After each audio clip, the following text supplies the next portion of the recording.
And with AI, you can do all these things. You can brainstorm.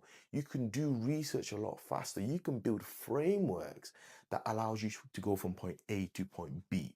Okay. So we've spoken about, you building on the shoulders of giants, which is getting credible people that have decades of experience in your sector to join you, right? And I'll talk more about in other videos how you actually get these people to join you because it's a deep dive. It's very, very complex, and you got to have grit, to be honest with you. But if you do pull that off, man, the time that it takes to go from point A to point B, it might take the average person 2 years and it might take you 6 months. I kid you not. And that's by you getting the right people around you.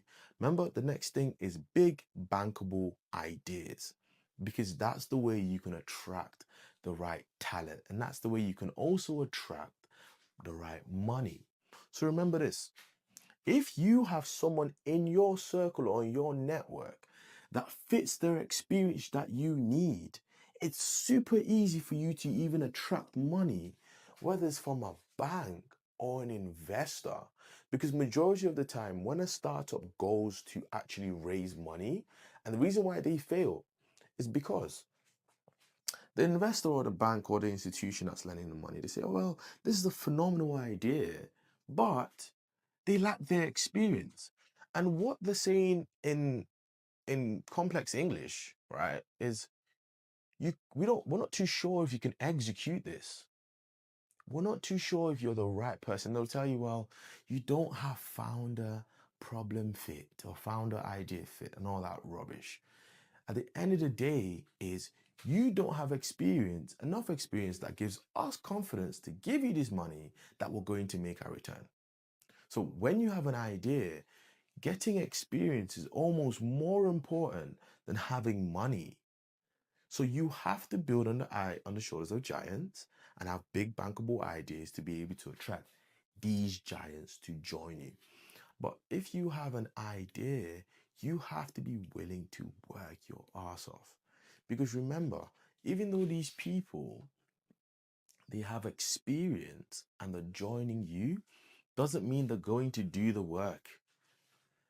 They have experience, but you have the time and you don't have the experience, neither do they have the time. So it's a symbiotic relationship that you have. They give you the knowledge, and access to their network, and your job is to execute. You have to execute because remember, not everybody has access to people like this. Remember, entrepreneurship is a survival game, right? And it's very, very important to have the right infrastructure in place.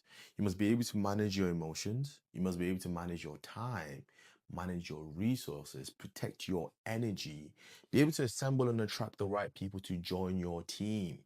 It's very, very important. I've put on the screen, I think it's on this side, everything that you need to consider when you're starting your journey.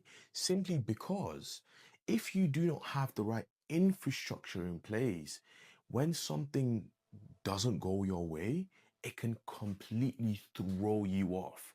If you ask any entrepreneur that is willing to share their journey and being vulnerable with you, it's not a journey of sunshine at the start. And you hear in these motivational videos about entrepreneurship, it's going to be hard. Until you getting there, you don't really know how tough it is because it takes a lot on your emotions, your mental health. It takes a toll because you're someone that has an idea and that believes that you can execute this idea, but somehow your environment contradicts that.